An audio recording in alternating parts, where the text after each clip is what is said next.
Jason and Jesse. Cut. Sorry, hard habits are, break. The covenant which you are about to make with each other is meant to be a beautiful and sacred expression of your love for each other.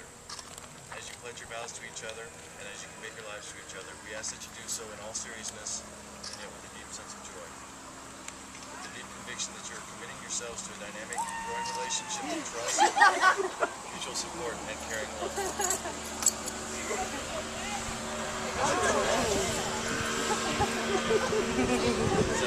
Wait till it quiets down just a hair. Figuring we can't all rush wedding day today.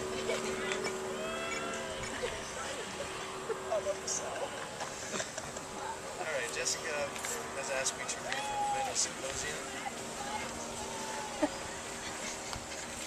Humans have never understood the power of love, for if they had, they would surely have built noble temples and altars and offered solemn sacrifices. But this is not done, and most certainly ought to be done. Since love is our best friend, our helper, and the healer of ills, which will prevent us from being happy. To understand the power of love, we must understand that our original human nature is not like it is now, but different. Human beings each had two sets of arms, two sets of legs, and two faces looking in opposite directions. There were three sexes then, one comprised of two men called the children of the sun, one made of two women called the children of the earth, and a third made of man and woman called the children of the moon. Due to the power and might of these original humans, the gods began to fear that their reign might be threatened. They sought for a way to end the humans' insolence without destroying them. It was at this point that Zeus divided the humans in half. After the division, the two parts of each, desiring their other half, came together and throwing their arms about one another, entwined in mutual embrace, longing to grow into one.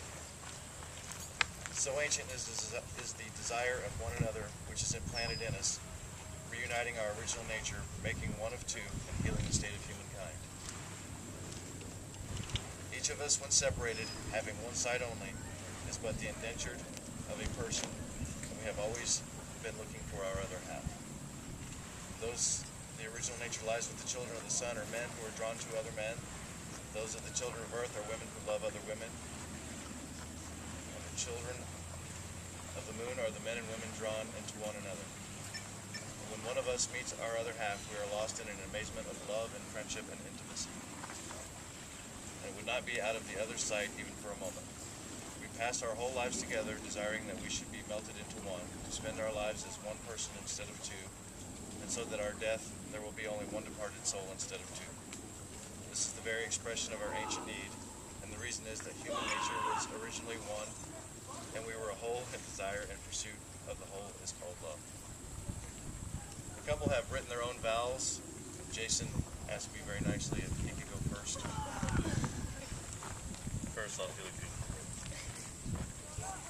I've loved you for a long time. First time I've seen you. And I'm blessed every day to get to wake up and be in my life. I want you to be there.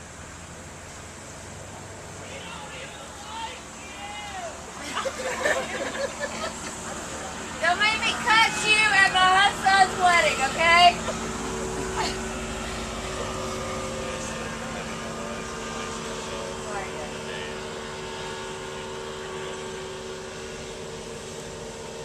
Thank God every day. I love you so much.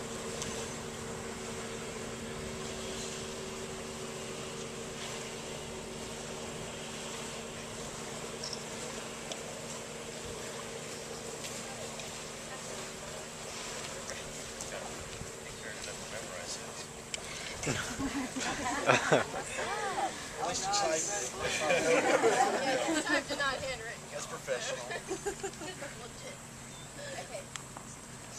Jason, when I was asked what I love most about you, I answered without hesitation that is the undisputable fact that you are the most selfless, self-sacrificing person I've ever known.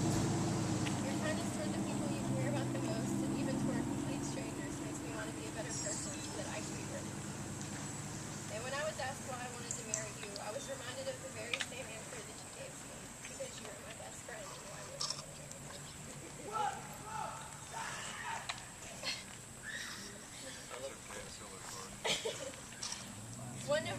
night, you told me that you wanted to sing me to sleep. You lay there with me in the dark, singing the words "I love you," and I wanted nothing more than believe that you were actually singing to me and not just singing lyrics. Ever since that night, I've known that I love you. And the first time I thought about you leaving me behind to serve our country, I knew that I wanted to spend my life with you. I admired your courage, but mostly I just could not bear the thought of living a life without your silly jokes and the sweet smile that at first ensnared me when we were just kids. There are still days when I catch myself watching you and thinking, how did I get so lucky? On those days, I feel like that lovesick 8th grader all over again. I intend to remain the luckiest girl in the world, and in order to keep that title, there are certain things that I promise you. I promise always to be honest with you. I promise to always consider your feelings. I promise to play Xbox with you at least 3 times a week. I promise that you can lean on me and depend on me, no matter the situation, and I'll always be there. And I promise that there will be many more days like the day in the Japanese Magnolia on campus, and many more nights where we stay up all night playing guitar together. When I was a little girl, among all the fantasies of being the first female president, to being an astronaut or scientist, I dreamed about the man I would marry. I could see myself smiling, all in white, kissing a man who I knew had to be gorgeous, but I just could not quite make out his face.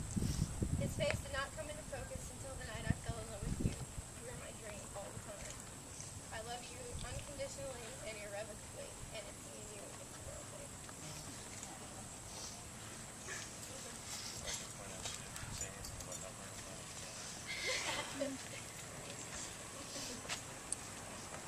Are we exchanging rings today? And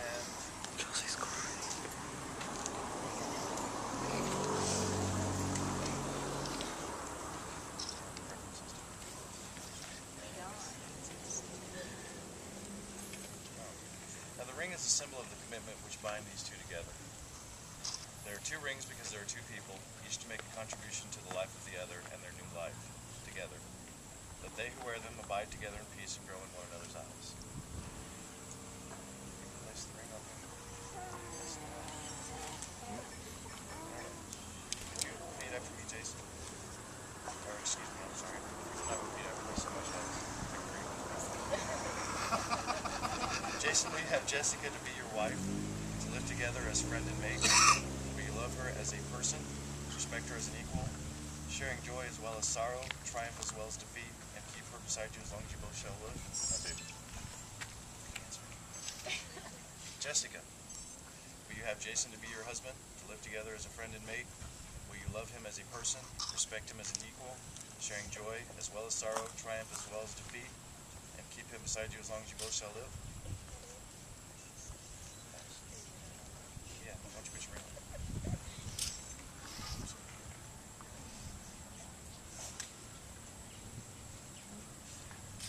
The fact that it was so hard to get on is a good thing. It's not coming off. It's a lot harder to get off. Alrighty then. For as much as Jason and Jessica have consented together in holy wedlock, and have witnessed the same before God and these witnesses, and thereto have pledged their faithfulness each to the other, and have pledged the same by giving and receiving each of a ring, by the authority invested in me as a minister in the state of Mississippi,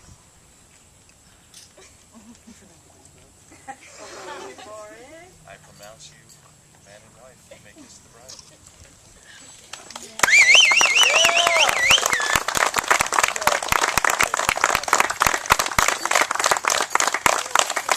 Ladies and gentlemen, it's my honor to introduce you to Mr. and Mrs. Jason Utley.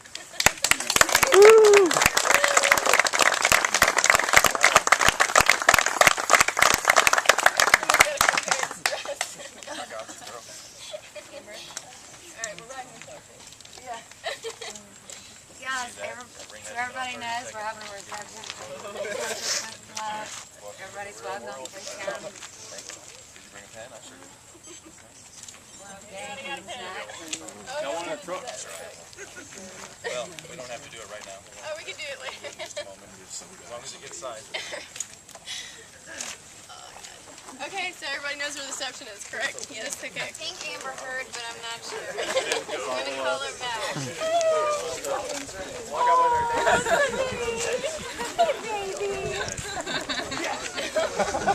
Look at the Oh, Brian's crying. Oh. Yeah, no. Itchy eye. Yeah, well, Sure. That's what they all say. I'm only crying out of one eye then. Alright, to the country club we go.